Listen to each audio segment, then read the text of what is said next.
Hi, welcome to Season 4 of Product Ops Podcast with me, Jirisha Nadaraju. This season, I'm joined by a special co-host and prior Season 1 guest, Dr. Kevin Sakamoto. Each week, we'll be chatting to Product Ops practitioners, consultants, and thought leaders about how they make their value visible. Listen in for practical tips on how to drive real organizational impact with Product Ops. Chris, welcome to Product Ops Podcast. We are so excited to have you on today. How are you doing? I'm very good, thank you. Yeah, it's been a very busy day. I've been on, like I just said before, I had my own podcast earlier today, so I'm definitely in podcast mode. So yeah, I'm excited to get going. I'm going to say, how does it feel to be on the other side of the mic? But I'm sure you've done lots of other podcasts in your career so far. But it is always interesting when you have a podcast and then you're a guest on a podcast. I know I felt like that sometimes when you're on the other side. Yeah, it's interesting because the podcast I have is very back to basics. I do it with a co-host, Hugo Freusch, and we essentially just have a topic and talk for an hour.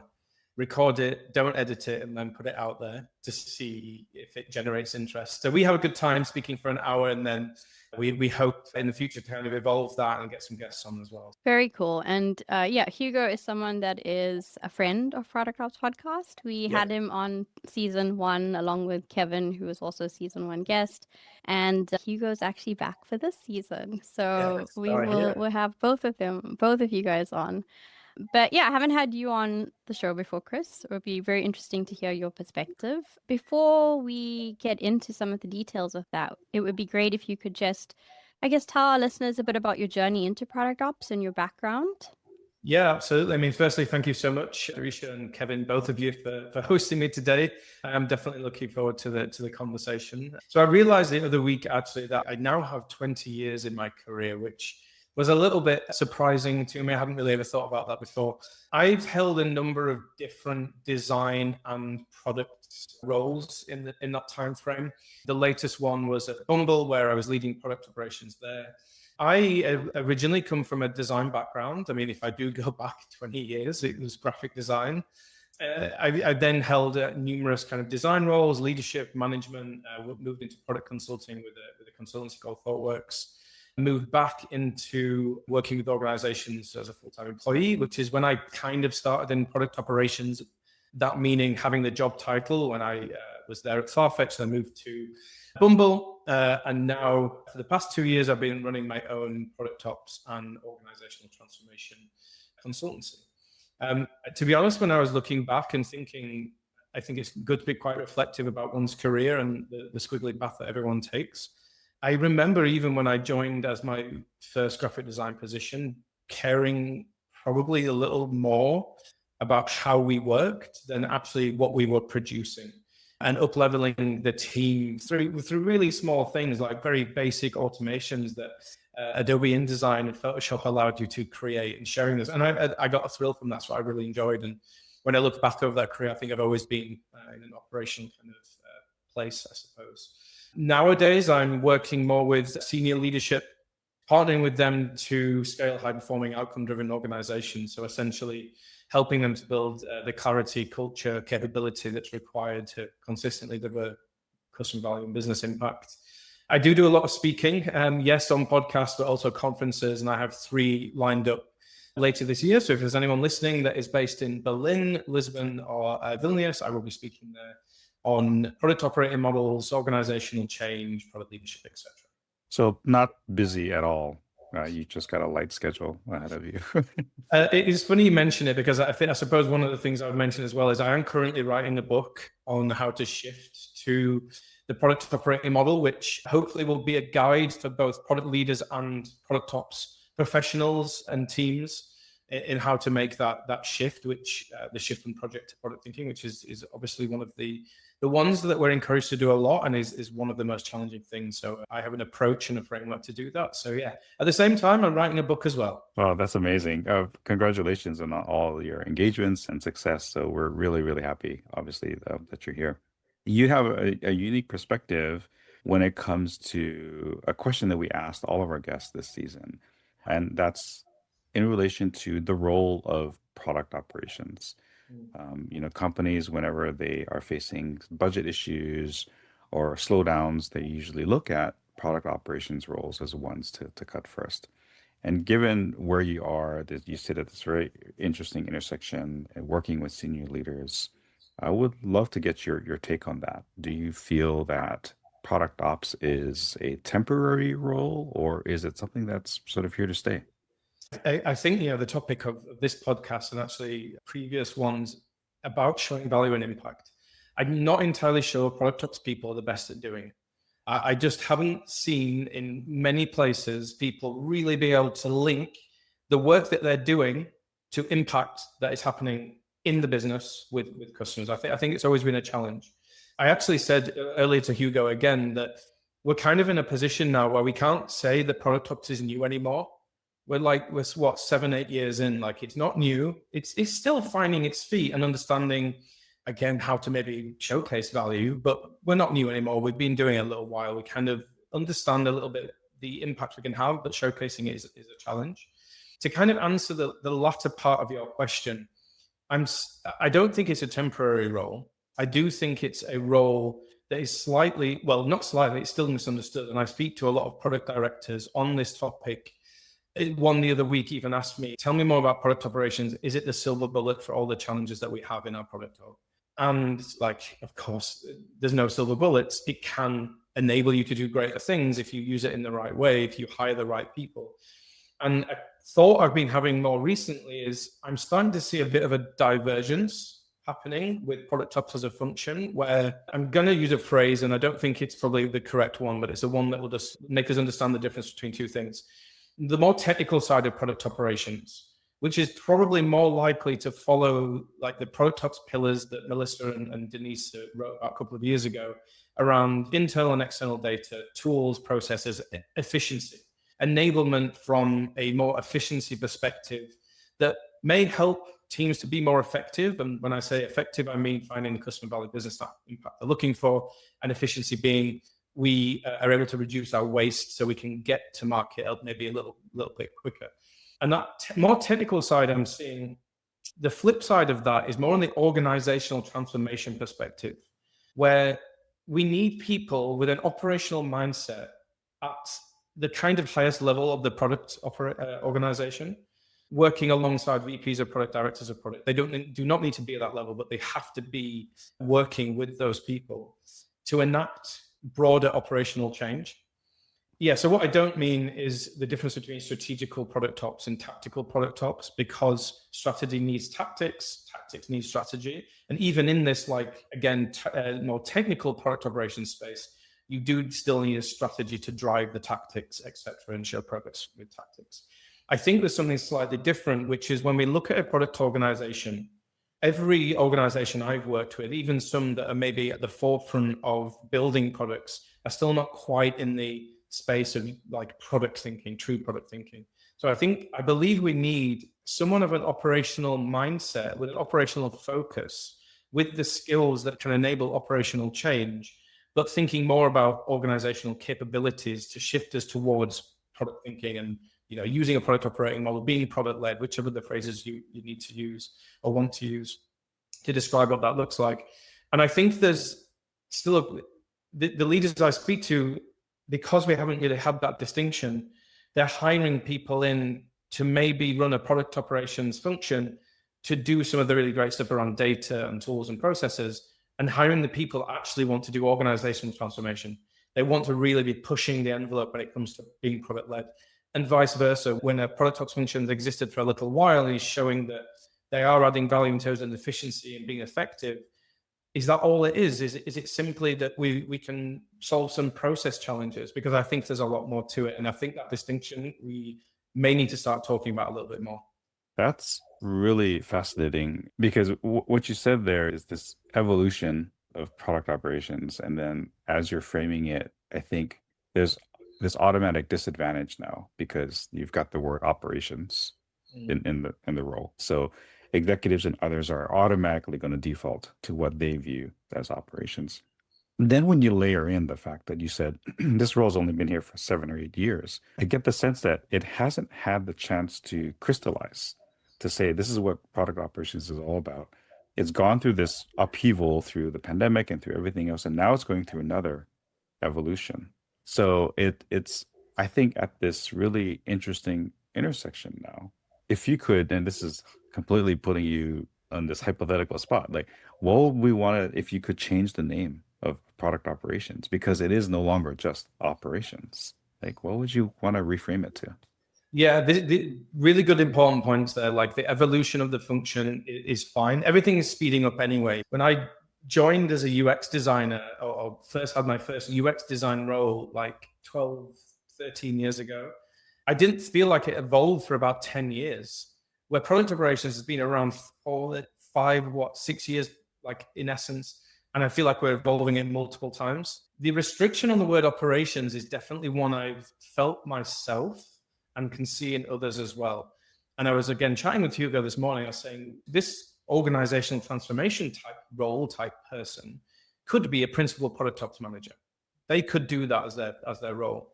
However, in a function that's called product ops, you immediately are going to get the questions of, hang on, why are you talking about organizational capabilities and shifting us towards product thinking?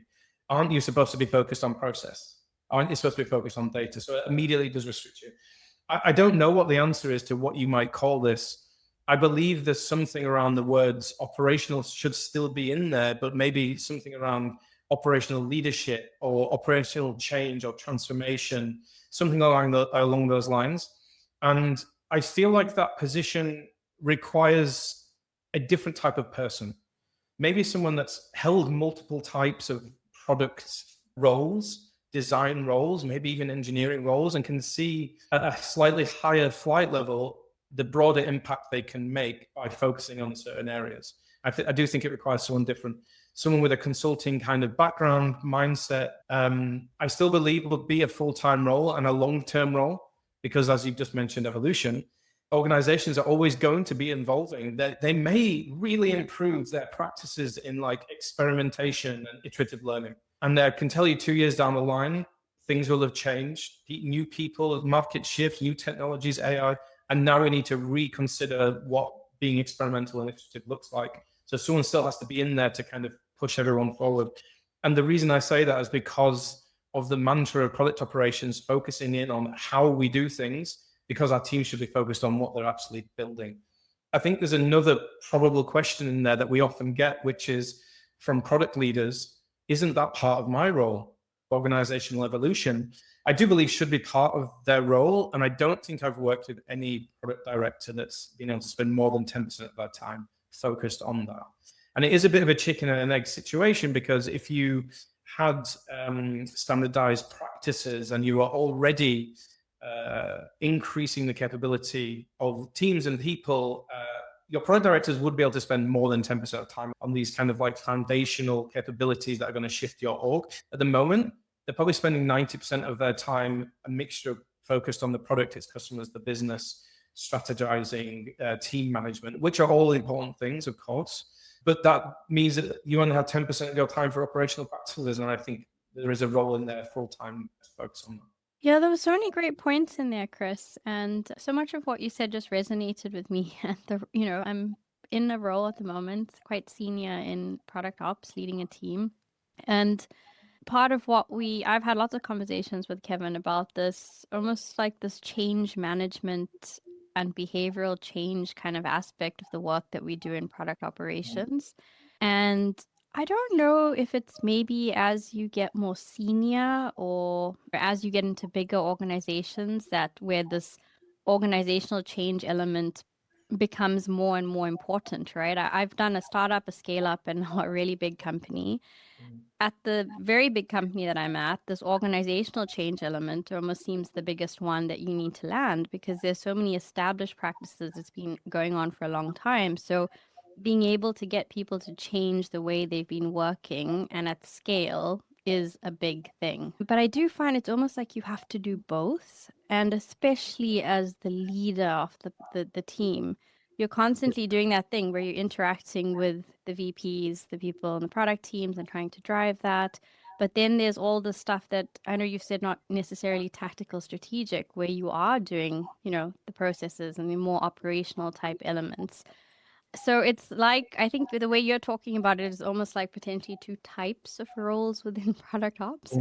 But what I'm finding is that it's almost like you need to be able to embody both and have the skills to go tactical, go strategic, go this way, go that way, which is a broad skill set to ask of people. And one of the things I do feel fortunate for is having been in a role like business operations or chief of staff, which allows me, I think you mentioned potentially like a consultant type background or being able to see that broader picture. That definitely helps me with that sort of view. Whereas if people come in to do the data stuff or the more technical stuff, they may not be able to flex into the other side of it. But is that too much to expect from one person? I don't know. We kind of end up being set up to fail in that situation. And that maybe brings us back to that, is it a temporary role or not? Because if you've got such high expectations, it's going to be hard for people to fulfill them. Yeah, look, it's interesting because I think that divergence could lead into a position of two different types of roles, because I think you need different types of people. It is very, very challenging to be almost like a bit more of a pioneer type mindset where you're experimenting, like failing with some things, learning, and not always part of the shift, versus someone that's coming in and really optimizing what's already there, improving what's already there, removing, changing things. But there's things that exist already, and it's less sort of pioneering work. And that might sound like it's less interesting, but it's not. And it's just a different type of person. I think, like Kevin said before, if you kind of put them all together, you're bound by this operational phrase, which almost sounds a bit like you're the support person, and you're never going to be able to change an organization as an individual, at least. I suppose we might need a bit more time and maybe more data to start to see where either type of product operations is going to be more effective. So like what I've seen is like when a product ops team or function is hired, as we both know, it's usually coming in as a team of one, right? And you have to take a way different approach to one where you're joining as maybe a head of product ops, but there's already a director, there's already 4 or 5 product ops managers. That's a very different scenario. And again, requires a different type of person and mindset, I think. Yeah, yep, great points. And a good segue into what is the theme for this season of the podcast, which is around making value visible.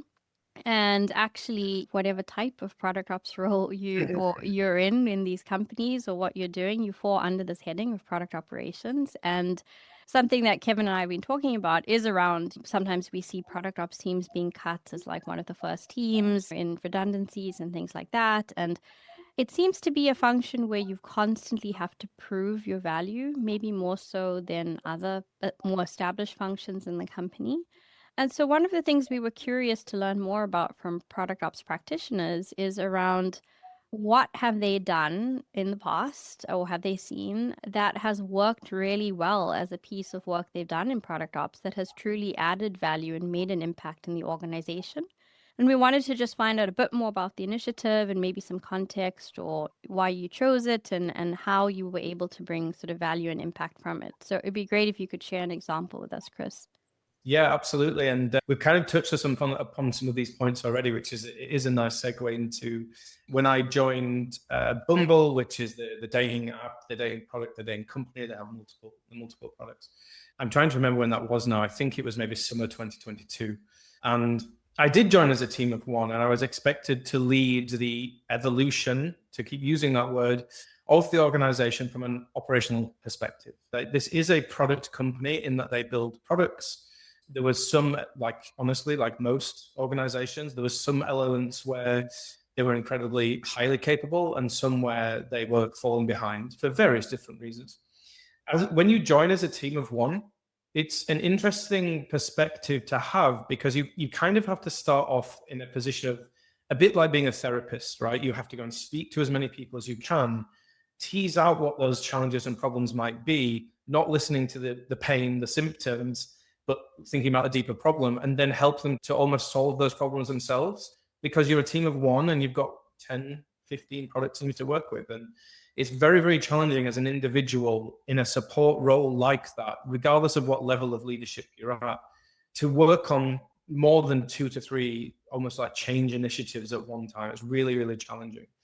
One of the aspects of this was that Bumble wanted to be more value driven. As a strategic principle, they wanted to be more value driven. What I mean by that is they wanted to understand their customers, of course, like most B2C products do, particularly in almost what is a bit of a social, it is a social product, a dating product. They want to understand the customers more. They wanted to understand what they valued, and they wanted to be able to produce things that customers valued. And of course, being a business, valued enough to pay for, because that's a subscription based product. They were doing some already really great things in this space, right? But one of the all capabilities that you need to be value driven is to be data informed. To be data informed from both a qualitative and quantitative perspective. On the qualitative side, they already had a really strong research team, although there was a number of contractors in there. So they're trying to build out a full-time group there. They had a strong group there, and they were already really effective at long-term research. What are the shifts in the dating marketplace in the next 3 to 5 years? They were really great at providing that level of insight. They were pretty good at the medium level, what's going to be happening in the next 2 to 3 months with the things we're launching. And they were supporting teams with the nearer term stuff like usability testing and finding customers to do feedback research. So on that side, on the qualitative side, not too bad. On the quantitative side, struggling a little bit through being constrained by certain tools. A tool that I think had been built in-house and just actually wasn't fit for purpose because there was no one maintaining it. Some good data analysts, but we're struggling to get involved in early stage product experimentation. There was a lot of things I've just said there, and I'm coming in as a leading product ops at Bumble, trying to focus on the right problems, and that's just one of 30 things that I could have been working on. Now, as a team of one, once you've kind of done your therapy work and people are starting to make incremental change, you now need to start having broader impact. And I think that's something one of you mentioned earlier, where you're looking across the whole organization and going, how do we increase our capability in being data informed? Can Chris honestly do that by himself? Well, the answer is really no. So I introduced a concept of operational working groups. This is a cross-functional, so product managers, designers, engineers, data people, cross-level. So we had some lesser experienced and some more experienced people in there, and cross-team. So we have people from different teams being brought together with the aim of organizational evolution. As we just mentioned before, their aim is to solve the problem of being more data informed when it comes to our quantitative data input into teams and how we were planning experiments. So that group that was essentially led by me, but included a product lead as well. One of the key things here is that you need to incentivize people to do this.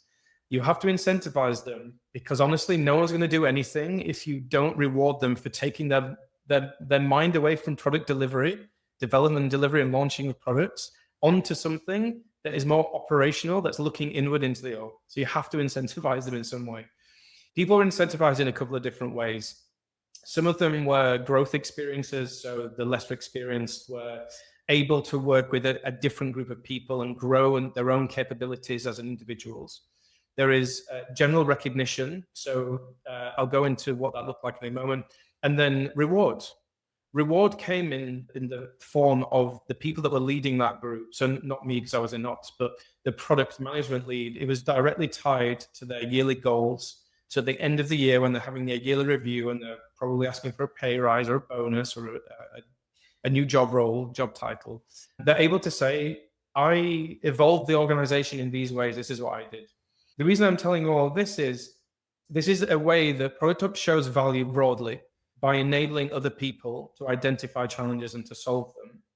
There isn't many other roles in the product organization that has the time and space and focus and experience capability to get a mixed group of people together with a singular aim of increasing our capability and being data informed. Of course, you still need a leadership sponsor, but you become the conduit of that leadership voice as well and drive things forward. So that operational working group, with the focus of increasing the quantitative capability, did numerous things, but one of the things that was always the most impressive was essentially they built in a ritual where every 2 weeks we had a session where both the data analysts and the team they were working with. And one of the issues actually was that data analysts were spread a little bit too thinly across teams. So that group were, of course, looking to hire. But a data analyst was assigned to a team, and they worked on experiment design together. So not just bringing them in once we've designed the experiment, we've written a hypothesis. They were involved in the hypothesis writing stage, in the design of the change of the product stage, somewhat in the technical stage of like, how are we actually going to experiment? Which locations will we go to? What are the numbers of people we need to experiment with? So they were baked into that process. And we, every couple of weeks, would get together across the teams. So anyone that's been involved in the design of this product change, including the data people, got together. It was almost like a collaboration session where the pair would present their experiment and invite feedback and questions. And it upskilled. The impact here is multiple, right? Because it upskilled individuals. Our product managers are becoming more data literate. They were able to design experiments in a much better way. Our data analysts were becoming more product thinking, not just thinking about the numbers at the end. They were actually involved in the decision making. It had impact for the org as a whole, because we're increasing the quantitative data informed capability, but it also had impact for customers because we're experimenting and getting things out there in a much more efficient way. We're launching things that are more effective. Customers are now finding that value, which is what we wanted, because we want to be a value-driven organization. And there's business impacts because we're increasing a number of new payers and sustaining the number of current payers as well. So there's impact at various levels. And what I would ask product ops people to think about is where they're having impact at various levels, because introducing something is good. We know we're going to enable people. That's fantastic. But if you can link it to money at the end, then that's a really fantastic way to really show impact. So when you're trying to convince leaders in the organization that are thinking about reorgs and transformations, which often means layoffs, you need to be able to show your impact in terms of money. That's an exciting story. So many questions. Starting first with this operational working group, did you test that out with a select number of teams, or was it rolled out org-wide? Yeah, so we tried it first. I don't think it, from memory, it was on this focus on data, being data informed to begin with. I think there was other areas we started with, but we brought a much smaller group together. There was like 3 of us, 4 of us maybe. And I can't remember what area of the business we were focused on, but we trialed it there to see if people felt incentivized to make change happen and to see if there was any like value at the end of it. That data group, working group, was one of 5 that we introduced later on, all focused on different areas, all with a different approach to how they solved challenges, but within a structure that kept them strategically aligned to what the business was looking for. I think this is one of the things we often don't talk about. From a tactical perspective, we can often be making changes. And that, like, what's one of the things that like product ops often does? Like, say, quarterly planning processes, where they introduce a much more efficient, effective quarterly planning process. We're going to lead this. What does that mean for the business? Like, why are you doing that? It is the right thing to do. It feels good. But what is the connection to an actual strategy? What are you doing as a product ops person? You really shouldn't be sat there just going, well, I'm going to lead the quarterly planning process. That's fantastic, but anybody can do that. So what's the difference you're really making? For planning, it's all about creating clarity across the organization and alignment. So you're being strategically aligned. You are now all of a sudden an incredibly valuable person because you're achieving something the org needs you to achieve, not just, I think this is a good tactical move. I think one of the things with working groups, I feel like I'm slightly cynical towards them, Chris, because I've been pulled into so many over my years in companies, and I feel that they are very easy to get wrong. And I've seen people with the best intentions pull a group of people together and say we want to do this, and then either they've engaged people too early, they've gotten too big a group, they don't quite know what they want to do, or there's no end in sight, right? And so you end up turning up to, sometimes it's weekly meetings, sitting in there, and half of your stakeholders are disengaged because it's like, okay, and you don't really know what's going on. One of the things you mentioned was incentives. So I like that you said that that's how you keep them there. How did you make sure that didn't happen with the working group that you pulled together? One of the things, so I hear that actually, and I know, yes, I've been part of them before as well. Incentives is a huge part of this, right? If you can really argue the point and show value in, you're going to get the rewards, the recognition, the growth opportunities. If you are part of this group, then that's a huge carrot towards doing it, right? You do, of course, always need that leadership sponsorship and the leadership air cover. You always need the air cover where you can go to the VP of product and go, we believe together that being value driven was important, that the data informed capability needs to be increased. People aren't getting on board with this. What can you do as a leader? How can you help me to achieve more with this? Do we need different people? Do we need different types of incentives? So yes, it is a challenge. The data collaboration group session that the working group designed was very powerful because they were talking about the work they were doing and the experiments, and yes, the customer value business impact. So we actually saw the opposite there, where all of a sudden quite senior people wanted to come and sit in the room. Now that brings, of course, all of its own challenges and constraints when you might have, your general manager sitting in there wanting to know more about experiments. And that's something we have to kind of, a different type of challenge we have to solve. But that was really good. The working group itself was not for stakeholders. We did not ask anybody apart from the working group members to get together on a cadence that was working for them, but it has to be somewhat regular to solve these challenges based on the incentives. Now, I think when we're talking about change management, as I think a huge part of product ops, as we probably all agree, is a huge part of product operations and a type of experience and capability that we should be hiring for. There's a number of things that need to be taken into account. So it's the Lipid model for change. And the Lipid model for change essentially says that you need vision, consensus, skills, incentives, resources, and some kind of action plan, the tactical side. You take any of those things out, for example, if you take out consensus, you essentially have unwanted, maybe even subconscious sabotage. You take out resources, you have frustration. You take out the action plan, you're just running on the treadmill, not doing anything. The product ops person, again, and I think where the value they can show is making sure all those things are in place. They might not be accountable for the vision. They probably have a big say in it when it comes to things like this. They might not be accountable for incentives. They're definitely not accountable for the skills that people have, but they are accountable for making sure all those things are together and that the people that join a working group have the necessary skills. And I think that's why you do need it to be cross-functional, cross-level, and cross-team. Because for some of them, look, there's also, if you want to be a product company, you have to make pretty senior leadership changes in terms of funding models and value stream governance, right? You're not going to flood that working group. You might not even have a working group for that, by the way, but either way, you are not going to build that working group of, say, lesser experienced product designers, because they're not going to know what to do. But with the data informed one, for example, we had a product management lead who was great at experimentation. We had 2 data analysts who were probably the more senior ones, but then we had someone that was in product design, maybe less experienced, but wanted to grow that capability. They had huge buy-in to it because they knew they were going to learn a lot. So again, product operations can show that value by making sure all those pieces are in place to make sure the change is actually successful at the end.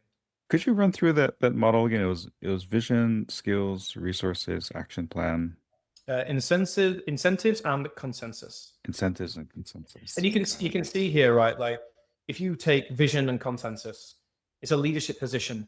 You have to have your VP of product, your CPO, whoever's the most senior product person, in the position of saying, this is the vision of where we want to go with this organization. They themselves have to build that consensus by being an inspiring, engaging leader and the things that they do.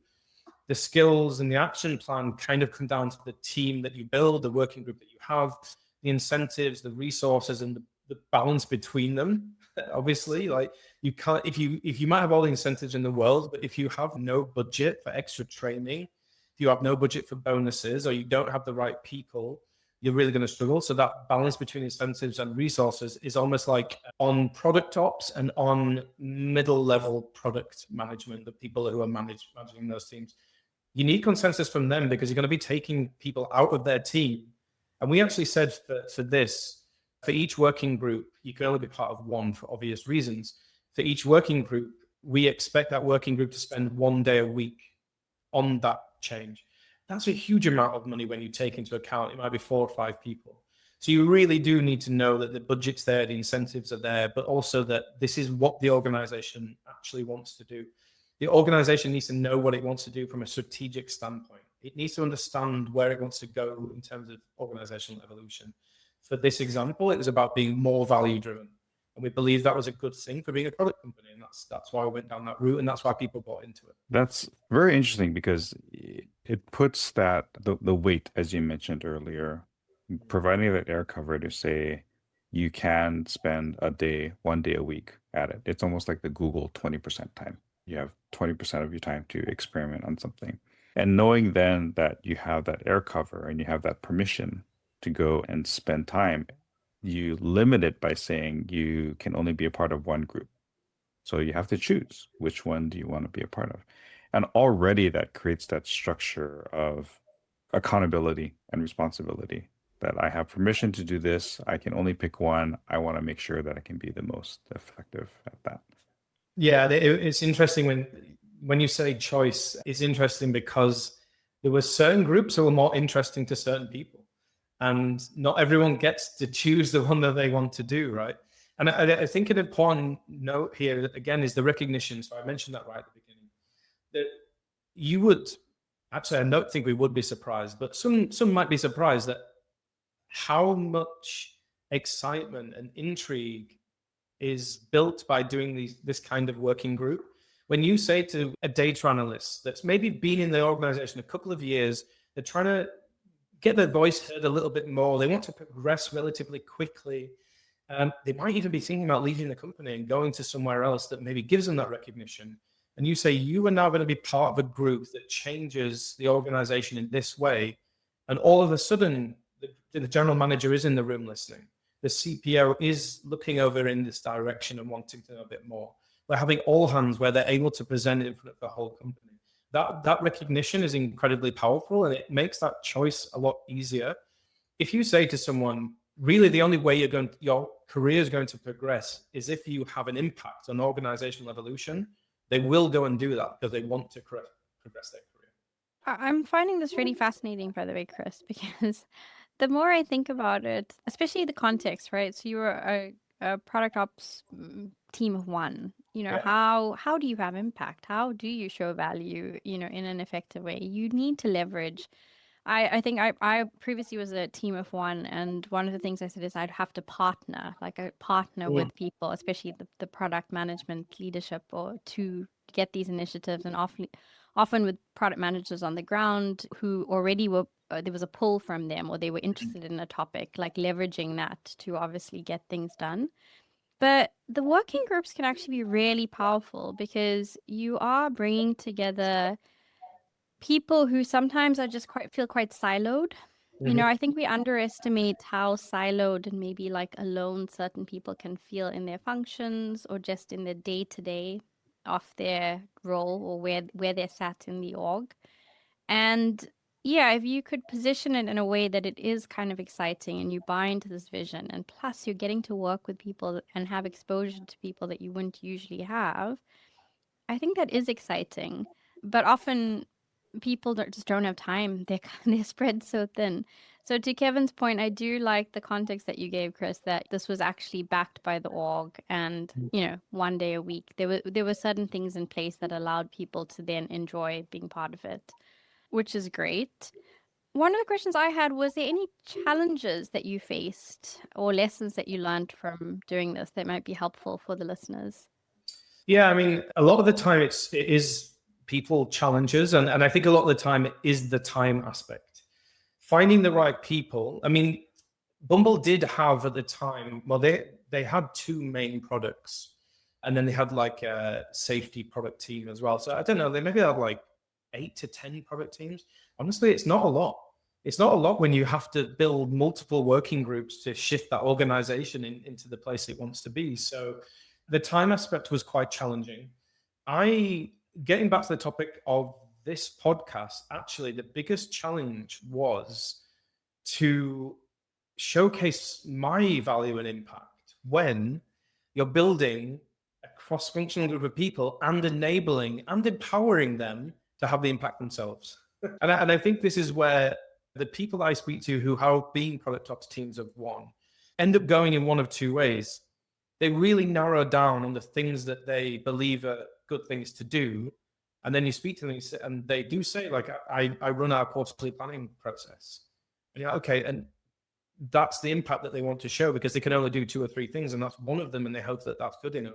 Or they end up in this other camp where it's a bit like, and I don't hear this phrase as much nowadays, but the glue work, where you're in there and you're empowering and enabling teams. You're brought in sometimes to kind of fight fires. Sometimes you have to go in with this very consultant mindset of, well, I can only move the needle so far in multiple areas.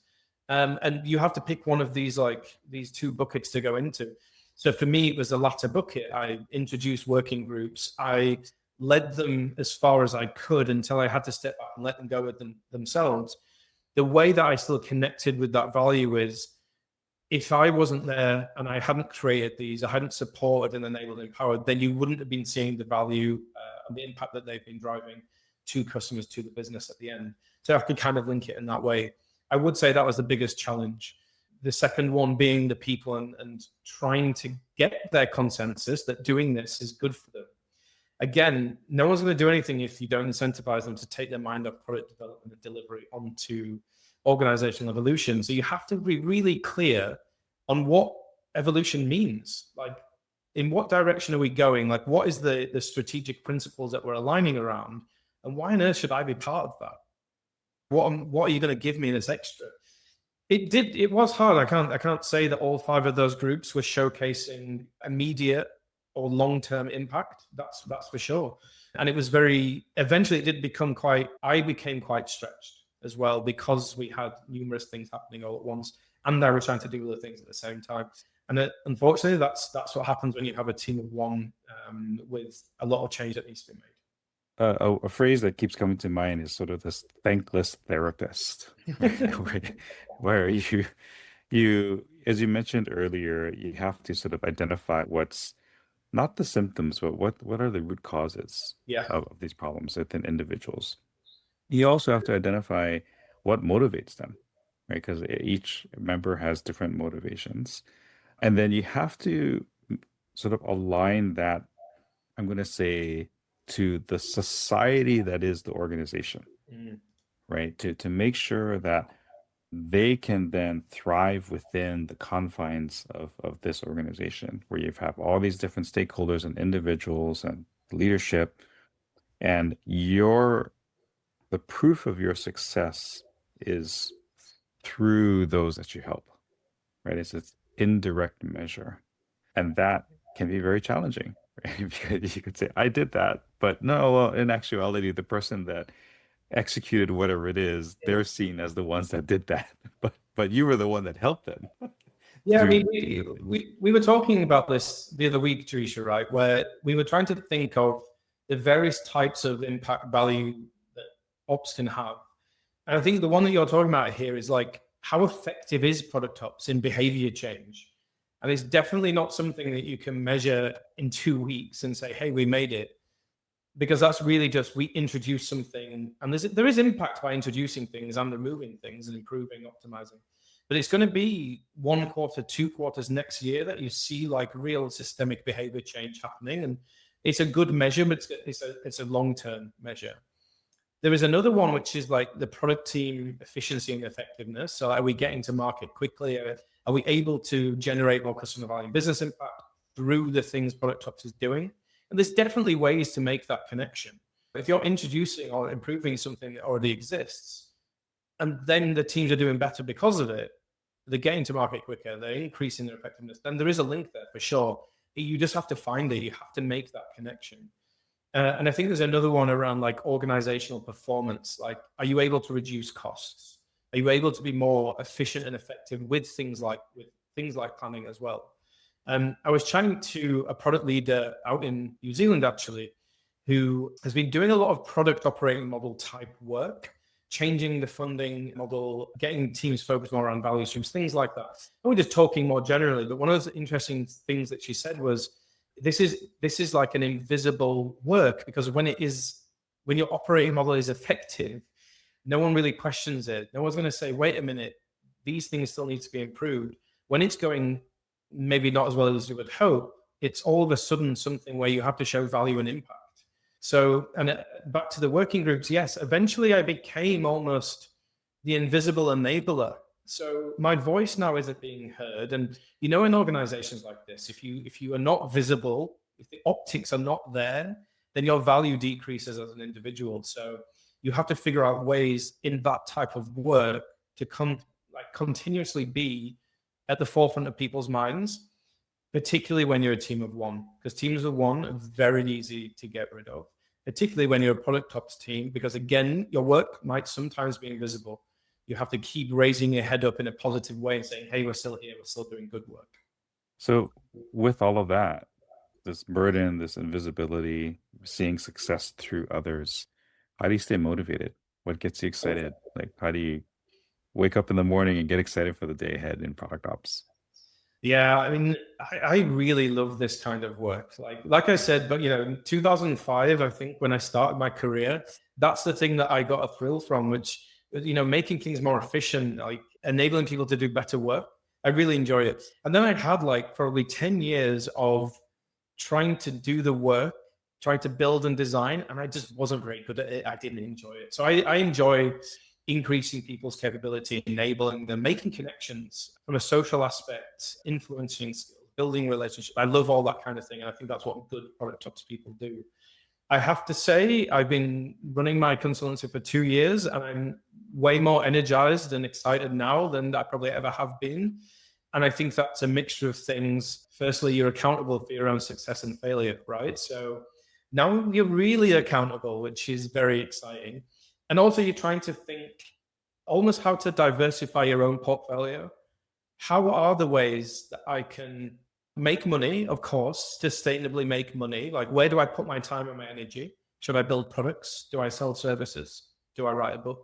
Obviously, I've gone down the third route.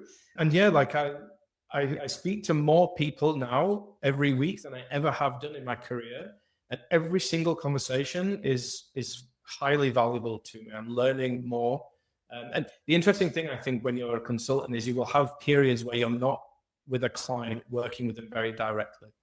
For various reasons. Sometimes you're just doing business sales and business development, or you're trying to find people to work with. And in those moments, like, you have a lot of clarity to think, but you're not on the ground doing the work, and you're not learning through doing.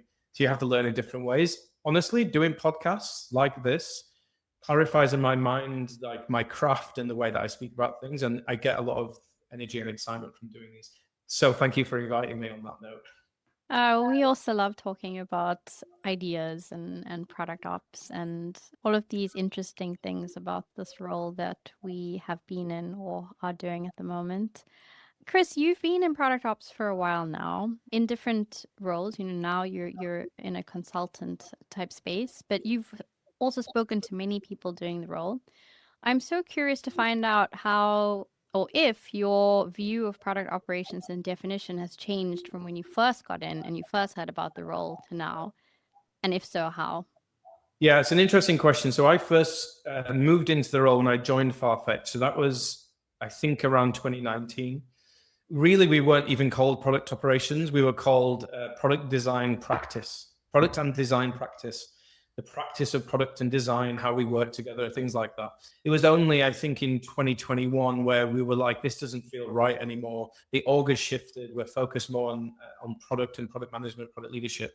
We called ourselves product operations because we'd simply heard it. And that kind of where the career kind of went from there, which was great. When I first started at Farfetch, we were, and I still believe this to be true today, even though I think things are changing, we were in consultant mode.